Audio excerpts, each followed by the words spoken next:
Olá, bem-vindos de volta. Para quem ainda não me conhece, meu nome é Clarice Oliveira e a gente está aqui para conversar um pouquinho sobre o direito administrativo. Hoje a gente vai falar um pouco sobre o regime jurídico administrativo. E o que é isso? Quando a gente fala em regime jurídico administrativo, a gente está falando basicamente sobre o regime jurídico a que se submete a administração pública como um todo. A administração pública ela tem uma série de prerrogativas e também uma série de proibições que os particulares normais não têm. Então, basicamente, não tem como a administração pública também se submeter ao mesmo regime jurídico que a gente submete. Então, ela tem um regime jurídico específico, onde vão incidir tantos princípios quanto regras específicos para a realidade que a administração tem. Então, vamos lá. Quando a gente fala em regime jurídico administrativo, a gente vai estar falando na incidência de princípios e regras específicas. Só para como início, assim, a gente vai fazer uma diferenciação entre regras e princípios. Qual que é a diferença? Tem diferença? Tem diferença sim. Quando a gente vê a classificação de normas jurídicas como um todo, as normas jurídicas de uma forma global, elas são um gênero, do qual a gente vai ter como espécie tanto as regras quanto os princípios. Qual a diferença entre os dois? Quando a gente fala em regra, a gente está falando em uma norma jurídica que vai sedimentar, que vai ali solidificar uma situação específica. A gente vai ter uma incidência sobre um caso concreto, uma norma jurídica que é de mais fácil interpretação, porque ela é mais direta. E quando a gente tiver ali, por exemplo, um conflito aparente entre regras, como que a gente vai solucionar isso? Qual regra que eu vou aplicar no caso concreto? Eu necessariamente vou ter que derrogar uma regra, vou ter que tirar uma regra de cena para que a outra funcione, para que a outra possa ser imposta. Agora, quando a gente fala em princípios, a gente está falando numa norma jurídica de um caráter mais amplo, de um caráter um pouco mais genérico, que vai ali dizer respeito a não vai tratar um caso específico, mas vai poder tratar de vários casos diferentes, de várias situações genéricas, assim, situações hipotéticas. E, basicamente, quando a gente fala em princípios, se a gente tiver, por exemplo, um conflito entre os princípios, a gente não vai falar em derrogação de um princípio, a gente vai falar em ponderação dos princípios. Pode ser que, num caso concreto, a gente tenha dois princípios incidindo, e não necessariamente um tenha que deixar de existir para que o outro exista. A gente pode citar, por exemplo, pode citar um exemplo, basicamente, de um servidor público. Vamos pensar lá um servidor público que ocupa um cargo público desde 1976, portanto, antes da Constituição de 88. Quando ele passou a ocupar esse cargo público, não era necessário concurso público. Então, ele foi admitido por algum outro meio, uma contratação direta, seja qual for. Com o advento da Constituição de 88, o concurso público passa a ser obrigatório para todos os cargos efetivos. Então, quando a gente pensar ali no princípio da legalidade, a letra da lei da Constituição fala: para que você ingresse em um cargo público, você precisa ser aprovado em um concurso público. É um princípio da legalidade regendo aquilo ali. Mas, ao mesmo tempo, a gente tem um funcionário que está naquele cargo há anos, que vem exercendo um bom trabalho e que traz bons resultados, enfim, tem uma situação consolidada ali. Para reger esse caso desse funcionário, a gente tem o princípio da segurança jurídica. Ele traz um papel para a sociedade, ele tem um papel que ele acreditou que está entrando, e ele de fato estava entrando naquele cargo de uma forma correta quando ele entrou. Então, a gente tem dois princípios aí para serem ponderados. Nesse caso, não é que a gente vai afastar a legalidade ou que a gente vai afastar a segurança jurídica. A gente vai aplicar os dois de uma forma mais equilibrada. E, basicamente, quando a gente falar de regime jurídico administrativo, nessa aula a gente vai focar nos princípios. Então, vamos lá, vamos começando. É só ainda como alguns conceitos fundamentais, a gente vai falar que os princípios, eles têm uma tridimensionalidade, eles têm basicamente três funções principais. Os princípios, eles vão consagrar valores fundamentais do sistema jurídico. Então, tem ali os princípios que vão trazer valores fundamentais, como, por exemplo, a moralidade, a impessoalidade, a legalidade, são valores que a Constituição se baseia neles. A gente também tem como função dos princípios a orientação a aplicação do ordenamento. Eles trazem, como os preceitos deles são mais genéricos, eles trazem uma orientação em geral, basicamente. Tipo, como que eu vou aplicar, por exemplo, uma norma da lei de licitação? Eu vou me basear nos princípios da impessoalidade, da moralidade, da eficiência, para ver ali se aquela norma faz sentido naquele caso. E também os princípios suplementam as demais fontes do direito. Quando eu tenho ali um caso que em tese não tem resposta, que em tese eu não tenho uma norma jurídica falando, olha, é assim, aplica isso, a gente vai usar os princípios para interpretar aquele caso, para poder suplementar de alguma forma aquele caso. Bom, na sequência, a gente começa a falar um pouquinho sobre as pedras de toque do direito administrativo, ou os princípios magnos do direito administrativo. Quando a gente trata do regime jurídico administrativo, dois princípios principais precisam vir na nossa mente, que é o princípio da supremacia do interesse público e o princípio da indisponibilidade do interesse público. A gente tem um autor muito consagrado na doutrina administrativa, que é o Celso Antônio Bandeira de Mello, e ele traz essa nomenclatura pedras de toque do direito administrativo. Basicamente são dois princípios magnos, superiores, enfim, que vão ajudar na aplicação dos demais. Quando a gente fala em supremacia do interesse público, a gente está analisando basicamente o interesse público em contrapartida com o interesse do particular. Quando a gente olha esses dois interesses, a gente não vai estar partindo de um olhar horizontal. A gente não está olhando os dois do mesmo degrau, digamos assim. Quando a gente fala em interesse público, o interesse público ele está num degrau acima do interesse particular ali. E tem um motivo para isso. Quando a gente fala em interesse público, a gente está falando de um interesse de uma coletividade, desculpa. Então não faria sentido, de um lado, eu ter que abrir mão do interesse daquela coletividade para o interesse de um particular. O bem jurídico ali não seria proporcional, não seria equilibrado. Então, quando a gente fala de regras que se aplicam à administração pública, de administração pública como um todo, a gente vai falar em aplicação do princípio da supremacia do interesse público. Quando a gente olha essa forma de analisar a relação do particular com a administração pública, a gente vai pensar sempre num prédio, sempre numa relação verticalizada. A administração sempre vai estar ali nos andares de cima. Basicamente, como exemplo que a gente vai falar sobre a supremacia do interesse público, é que a administração ela tem algumas prerrogativas em relação aos particulares. Por exemplo, quando a gente fala em contratos administrativos, a administração vai ter ali cláusulas que a gente chama de cláusulas do príncipe, cláusulas exorbitantes, que vão, de certa forma, proteger, privilegiar a administração. Mas tem um porquê para isso, porque ela precisa dessa proteção, ela precisa desse privilégio para que faça sentido, para que a atuação dela seja realmente em prol da coletividade. Mas, em contrapartida a essa supremacia do interesse público, a gente também tem a indisponibilidade desse interesse público. O interesse público, ele pertence à coletividade, ele não pertence àquele administrador, aquela pessoa física ou jurídica que está ali resolvendo, digamos assim, de frente ali, resolvendo, lidando com aquele problema, ou, de certa forma, representando a administração. O administrador, ele é simplesmente um representante da coletividade. Então, ele não pode abrir mão do interesse público. O interesse não é dele para que você tenha ali uma disponibilidade. Então, princípios magnos que vão reger toda a forma como a administração se mantém, se porta, supremacia do interesse público. O interesse público sempre, quase sempre, vai estar acima ali do interesse particular e indisponibilidade desse interesse público. O agente público, o administrador, ele não pode abrir mão do interesse público em detrimento para, por exemplo, ter ali benefícios próprios, interesses próprios. Então, começando, falando um pouquinho de interesse público, só para a gente fazer uma diferenciação, a gente tem dois interesses públicos básicos, o interesse público primário e o interesse público secundário. Qual a diferença entre eles? O interesse público primário vai dizer basicamente aquele interesse da coletividade, que é aquele interesse público que a gente não pode abrir mão, é o interesse público que o princípio da indisponibilidade do interesse público está tratando.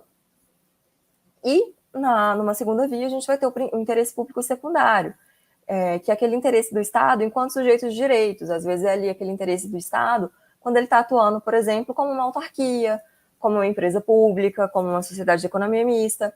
Esse interesse, nem sempre ele vai se sobrepor sobre o interesse particular. Em alguns casos, o interesse do particular vai sim ser observado em relação ao interesse público secundário. Passando. A gente começa, então, a falar propriamente dos princípios que vão reger a administração pública. E a gente começa com os princípios que estão expressos na Constituição. E onde que eles estão expressos na Constituição? Eles estão previstos ali no artigo 37, caput da Constituição, que vai falar: a administração pública, direta e indireta, de qualquer dos poderes da União, dos Estados, do Distrito Federal e dos municípios, obedecerá aos princípios da legalidade, impessoalidade, moralidade, publicidade e eficiência. Aqui eu negritei os princípios, mas eu queria que a gente prestasse atenção numa outra parte. Tem uma parte importante desse artigo, que é basicamente, esses princípios, eles não estão, quando a gente vai aplicar esses princípios, a gente não está falando só do poder executivo, ou só da administração direta. A gente está falando da administração pública, tanto direta quanto indireta, direta e indireta, de qualquer dos poderes da União, dos estados, do Distrito Federal e dos municípios. O que isso quer dizer? Que o Legislativo e o Judiciário também estão subordinados a esses princípios, principalmente quando eles estão ali exercendo a função atípica de administrar. Mas vamos lá. Fiz aqui um quadrinho para tentar ajudar a gravar aí. Por quê? Porque tem questões de prova que vão cobrar simplesmente vão perguntar para vocês quais são os princípios expressos, os princípios constitucionais expressos. Então, a gente vai lembrar sempre dessa siglazinha, LIMP.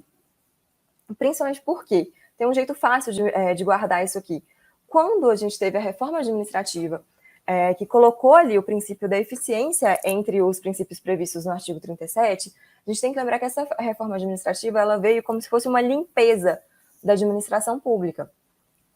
Então, a sigla que traz os princípios constitucionais expressos é exatamente LIMP: legalidade, impessoalidade, moralidade, publicidade e eficiência.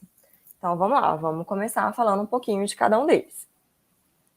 O princípio da legalidade. Além de estar previsto para a administração pública no 37 caput, como a gente viu, o princípio da legalidade ele também está previsto no artigo 5º, inciso 2 da Constituição, que vai falar: ninguém será obrigado a fazer ou deixar de fazer alguma coisa, senão em virtude de lei. Quando a gente fala em legalidade, a gente vai ter que fazer uma diferenciação, porque a gente tem a legalidade para os particulares, para a sociedade como um todo, e a gente tem a legalidade para a administração pública. Qual que é a diferença aqui? Quando a gente está falando em administração pública, a gente vai falar num critério de subordinação à lei. O princípio da legalidade para a administração pública é basicamente a frase: a administração pública pode fazer tudo o que a lei permite, tudo o que a lei diz que ela pode fazer. Já em relação aos particulares, a gente vai ter o critério de não contradição à lei. A gente, enquanto pessoa física, a gente pode fazer tudo o que a lei não impede, tudo o que a lei não proíbe. Então, a gente tem uma liberdade muito maior, digamos assim.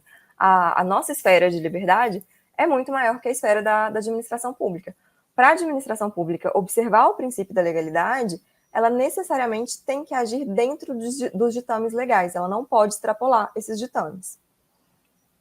Ainda falando sobre legalidade, vale a gente fazer uma diferenciação entre legalidade e reserva legal. O princípio da legalidade não se confunde com o princípio da reserva legal. O princípio da reserva legal vai falar que determinada matéria, por exemplo,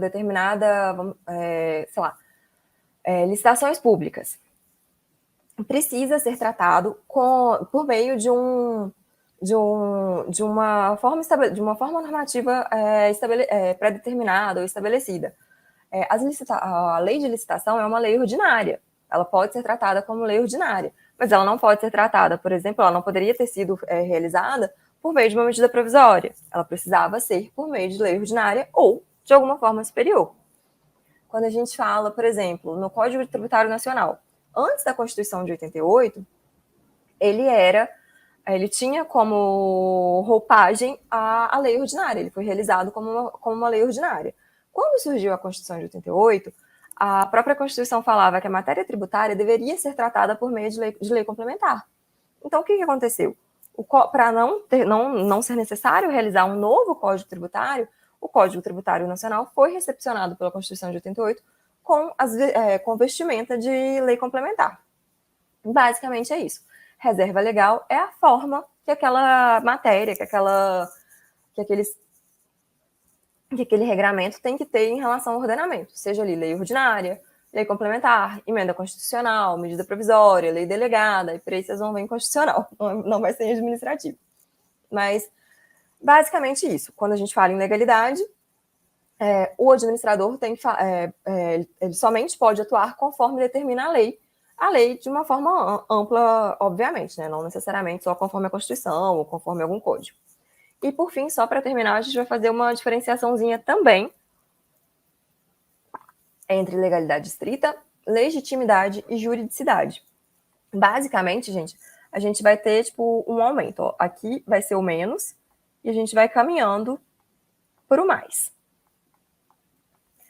Legalidade estrita é a atuação do administrador vinculada aos limites estabelecidos pela lei. Basicamente, a lei fala, por exemplo, o cargo público somente pode ser investido por meio de concurso público. Legalidade estrita. Legitimidade. A atuação do administrador vai estar vinculada não apenas aos limites estabelecidos pela lei, mas também observando a moralidade e a finalidade pública. Então, a atuação daquele administrador não pode ser simplesmente obedecer à lei, porque às vezes aquela lei pode ter ali uma ambiguidade, ela pode ser aplicada tanto de uma forma que privilegia a administração pública e privilegia o interesse público coletivo, quanto de uma forma que vai interessar só aquele administrador ali, vai privilegiar só os interesses dele. Então, não, aquele administrador ele também tem que olhar a moralidade e a finalidade pública daquilo ali. Quando eu vou vou abrir um concurso público, eu não posso colocar ali limites exagerados que permitam que somente aquela pessoa que eu quero que esteja naquele cargo entre efetivamente para aquele cargo.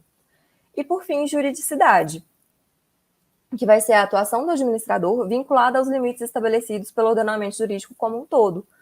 Não só as regras, não só a lei de forma estrita, mas aos princípios, aos entendimentos consolidados pelos tribunais, pela própria administração, enfim, de uma forma mais ampla. Perdão. Na sequência, a gente vai falar um pouquinho sobre o princípio da impessoalidade. O que é o princípio da impessoalidade? Quando a gente fala em impessoalidade, a gente tem que pensar na administração pública agindo de uma maneira neutra. Basicamente, aquele gestor público ele tem que se afastar de subjetividades. Ele não pode buscar interesse pessoal, interesse de algum amigo, interesse de algum parente. Ele não pode tentar, tipo assim, olha, detesto aquela pessoa, então eu vou fazer uma lei para prejudicar ela. Eu vou criar aqui um ato administrativo para que ela não possa entrar naquele lugar em tal hora, porque eu sei que ela vai ficar muito brava com isso. Não. Não é porque eu sou um gestor público que eu tenho uma atuação ilimitada. A minha atuação, ela tem que ser não só dentro da lei, mas ela também tem que ser impessoal, ela tem que ser em prol da coletividade, do interesse público primário ali. Quando a gente fala em impessoalidade, a gente tem um princípio que ele é um pouquinho mais amplo. Não é basicamente só agir de forma impessoal, no sentido de não beneficiar alguém. Essa seria, sim, uma acepção da impessoalidade, principalmente quando a gente pensa ali no concurso público, numa licitação, está ali consagrada a impessoalidade. Mas a impessoalidade ela é formada por 3 acepções básicas. Ela é determinante da finalidade de toda atuação administrativa, que é essa vertente que a gente viu, que todo ato administrativo deve visar o interesse público de uma forma geral, não específico àquele administrador, mas também no sentido de vedação que aquele agente público se valha das atividades desenvolvidas pela administração para obter promoção pessoal. Por exemplo, eu uso ali de uma obra pública para fazer minha campanha, para que nas próximas eleições eu ganhe mais votos, ou, por exemplo, para incentivar uma empresa que seja da minha esposa, do meu marido, da minha irmã, enfim, até minha também, de alguma forma. Eu não posso simplesmente pegar uma obra pública, por exemplo, estou construindo um hospital, e chamar, falar assim, olha, o Hospital Clarice Oliveira. Achei super legal, meu nome é lindo ali em cima, olha, fui eu que fiz. Então, na próxima eleição, quando vocês forem eleger alguém, lembra de mim. Tá, ó, meu nome ali no hospital. Não, gente. O agente público, ele não age ali em nome próprio, ele está agindo em nome da administração pública. Então, ele não pode se valer daquele cargo público para promoções pessoais. Isso está errado, isso fere não só a impessoalidade, como a moralidade também. E, por fim, a atuação dos agentes públicos é imputada ao Estado, significando um agir impessoal da administração. Basicamente, gente, quem assina aquilo ali não é o prefeito X, o governador Y, é o Estado. É a prefeitura daquele município, é o governo daquele Estado. Então, é uma forma mais genérica. As atribuições, assim, é um agir impessoal da administração. As realizações, elas não têm que ser atribuídas à pessoa física daquele agente público, mas sim a pessoa jurídica de direito público a qual ele está vinculado, a qual ele está subordinado. Sobre impessoalidade, eu acho que era basicamente isso que a gente tinha para falar. Vale fazer uma diferenciação entre impessoalidade e finalidade, porque tinha alguns autores que entendiam que seriam sim sinônimos, mas não. O princípio da impessoalidade ele se difere do princípio da finalidade. A finalidade pública é algo que o agente visa alcançar, digamos assim. Já a impessoalidade é a ausência de subjetividade, a ausência de, digamos assim, de pessoalidade ali, da imagem daquele agente naquele ato, e não o fim que ele busca. Na sequência, a gente fala um pouquinho sobre o princípio da moralidade. Para mim, um dos princípios que mais cai em prova, é um dos princípios mais importantes também quando a gente está estudando. Mas vamos lá, não tem nada de difícil aqui não. O princípio da moralidade é basicamente uma exigência que aquele agente público, que aquele administrador atue de forma ética, que ele atue visando a probidade, a boa-fé, a moralidade. É um requisito de validade de qualquer ato administrativo. Qualquer ato administrativo, se ele não for baseado na moralidade, é um caso de nulidade daquele ato. Lembrando também que a moral administrativa ela está ligada à ideia de probidade e de boa-fé, e que para a verificação dessa moralidade a gente vai atentar a critérios objetivos, a gente não vai olhar a opinião daquele agente, mas a forma como ele se postou, que ele efetivamente agiu. E lembrando que a probidade administrativa, a gente tem ali a lei de improbidade, a probidade é sim uma espécie de moralidade. Quando a gente trata do princípio da moralidade, gente, não tem como a gente fugir do nepotismo. Então, vamos lá. Vamos começar pela súmula vinculante número 13. A nomeação de cônjuge, companheiro, vamos até marcar. Cônjuge, companheiro, parente, em linha reta, colateral ou por afinidade, até o terceiro grau, inclusive, logo o terceiro grau também está incluído. Eita, peraí. Não sei apagar isso, gente, vai ficar aí mesmo. Da autoridade nomeante ou servidor da mesma pessoa jurídica investido em cargo de direção, chefia ou assessoramento para exercício de cargo em comissão ou confiança ou ainda de função gratificada na administração pública, direta e indireta de qualquer dos poderes, compreendido o ajuste mediante designações recíprocas, viola a Constituição Federal. O que a gente vai gravar inicialmente dessa súmula?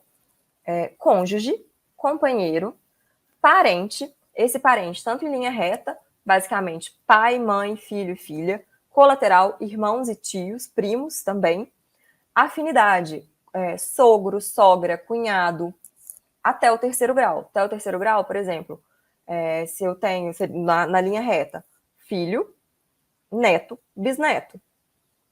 E por aí vai, na linha colateral, na linha afinidade também. Se eu tenho um servidor investido num cargo, se eu estou investido ali num cargo de direção, de chefia ou de assessoramento, e eu quero nomear seja meu cônjuge, meu companheiro, algum tipo de parente até o terceiro grau, para um cargo de confiança ou para uma função gratificada, eu não posso, eu sou vedado. Isso configura nepotismo. O que é o nepotismo? Nepotismo é uma proteção, um apadrinhamento que é dado por aquele agente público superior para o cônjuge, companheiro ou parente contratado para um cargo designado para a função em virtude desse vínculo. Basicamente, aquele parente ele vai exercer um cargo que está subordinado ao meu cargo. E ele só foi nomeado para isso, por interesse próprio meu e dele. Eu não observei ali, por exemplo, não só a moralidade, mas também a impessoalidade. Eu vou ter os dois princípios violados pelo nepotismo.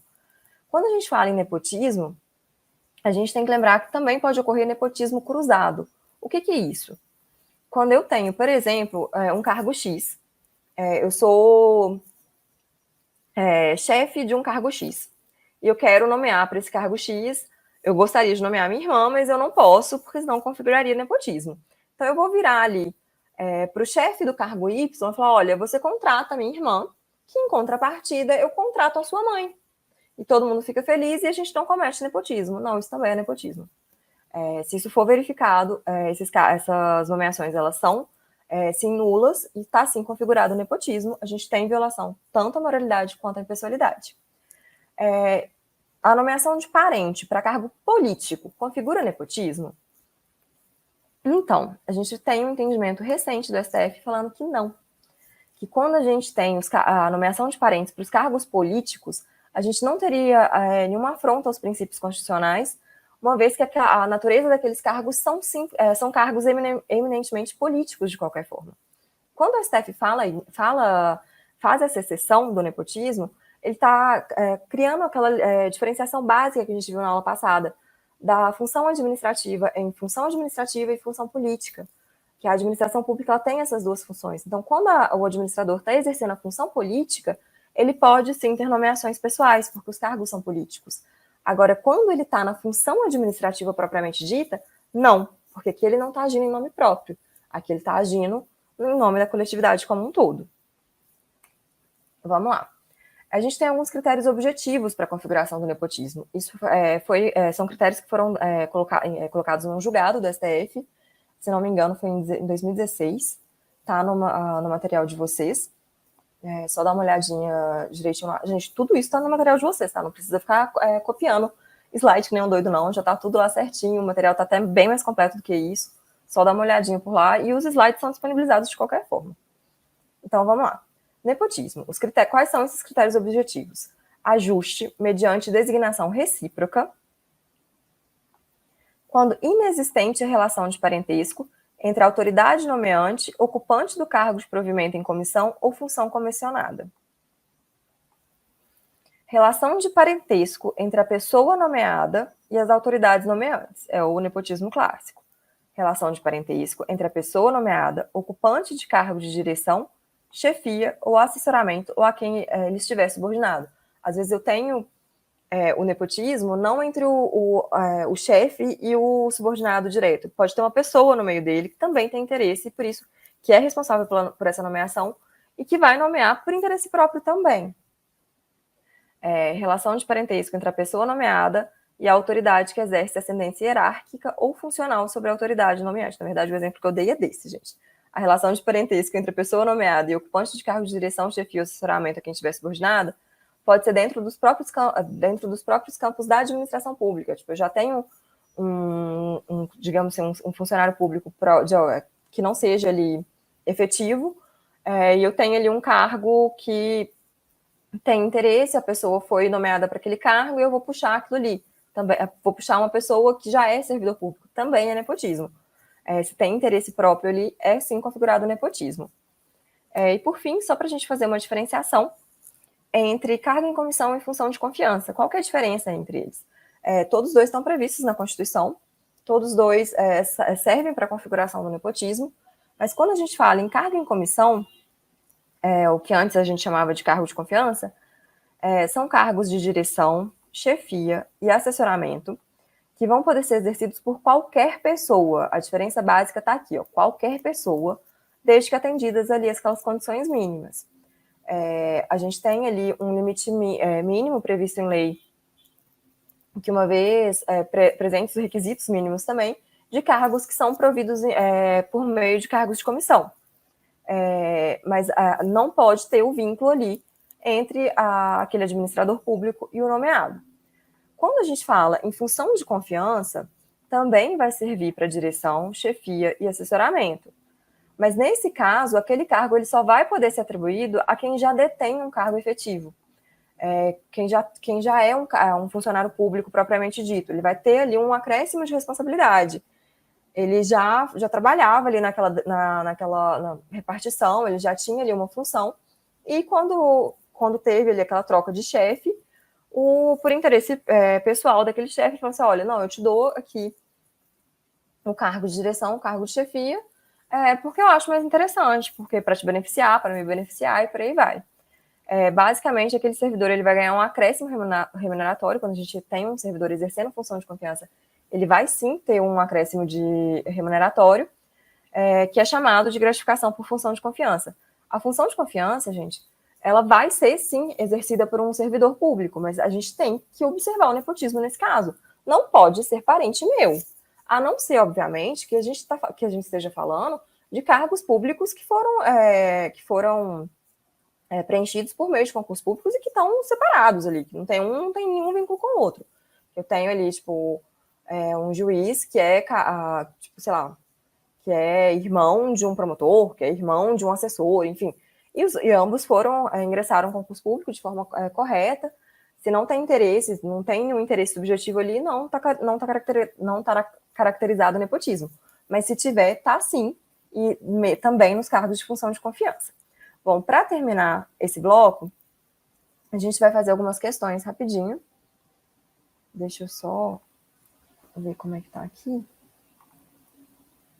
Vou ficar mais menorzinho aqui embaixo para ficar mais fácil para vocês lerem. Eu acho que assim eu tampo a outra, né? Então vai ser assim mesmo. Bom, vamos lá. Questão número 1. O regime jurídico administrativo caracteriza-se, letra A, pelas prerrogativas e sujeições a que se submete a administração pública. Tá correto. É exatamente o conceito que a gente viu lá de regime jurídico administrativo. São prerrogativas e sujeições que aquele administrador tem em relação que a administração pública como um todo tem em relação aos particulares. Então, resposta certa é letra A. Mas vamos lá. Pela prevalência da autonomia da vontade do indivíduo. Não, como a gente viu lá, a gente tem a supremacia do interesse público e não a supremacia do interesse particular. E a questão pergunta exatamente sobre o regime jurídico administrativo. Letra C, por princípios da teoria geral do direito. Não, a gente até tem princípios gerais que vão ser aplicados ao regime jurídico administrativo, mas ele tem regimes próprios também, não é só esses princípios gerais, digamos assim. Letra D, pela relação de horizontalidade entre o Estado e os administrados. Não, como a gente viu, a relação ela não está assim, ela está assim, é uma relação de verticalidade. E letra E, pela aplicação preponderante de normas de direito privado.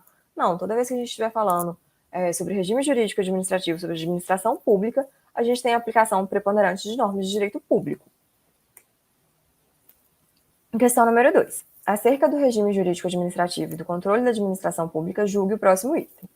A administração possui prerrogativas não extensíveis às relações privadas, mas sua liberdade de ação encontra-se sujeita a maiores restrições se comparada a dos praticados por particulares em suas relações. Está correto, é exatamente o conceito de regime jurídico administrativo.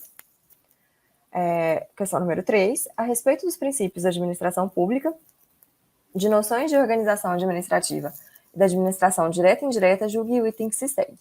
O princípio da impessoalidade está diretamente relacionado à obrigação de que a autoridade pública não dispense os preceitos éticos os quais devem estar presentes em sua conduta. Gente, isso aqui é uma pegadinha. E questão de prova adora fazer isso. Eles vão citar um princípio e colocar o conceito de outro. Aqui, a gente não está falando de impessoalidade. Esse princípio existe, mas é o princípio da moralidade. Quando a gente fala em preceito ético, em boa-fé, a gente está falando de moralidade, a gente não está falando de impessoalidade. Então, está errado. Questão número 4.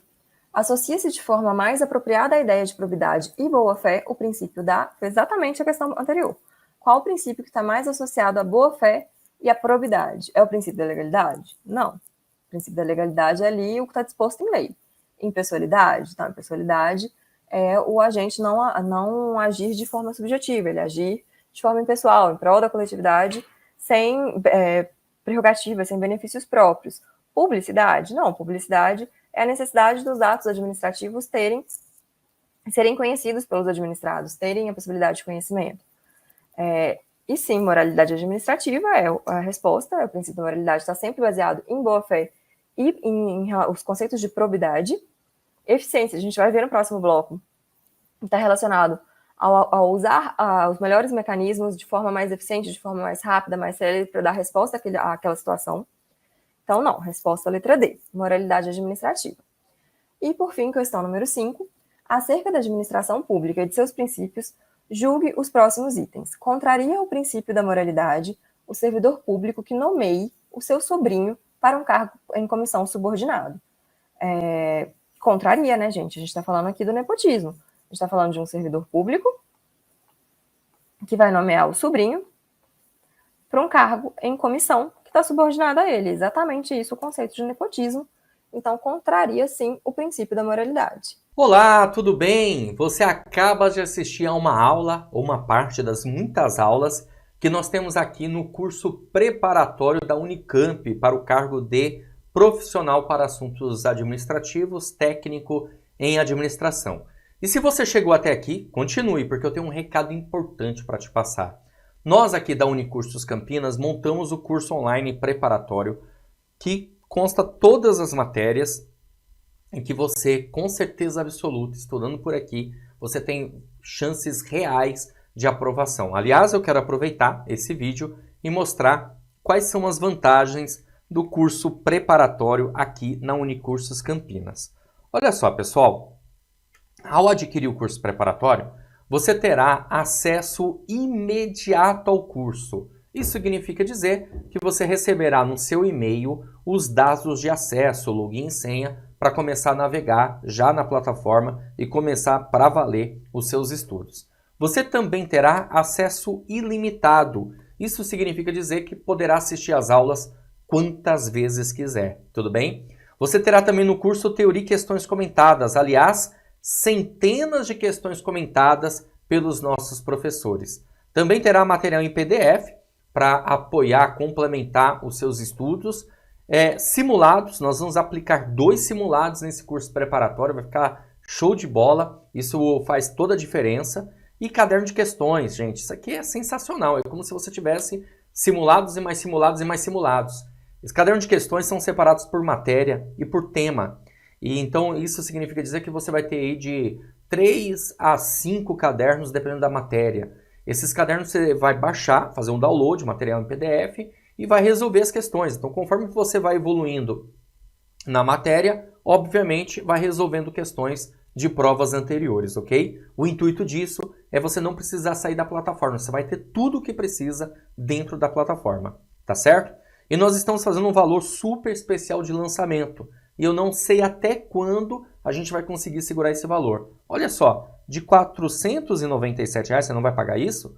Vai pagar apenas R$ 347 ou 12 vezes de R$ 34,65. Agora, vamos ser bem sinceros, hein? O que você paga com R$ 34,65?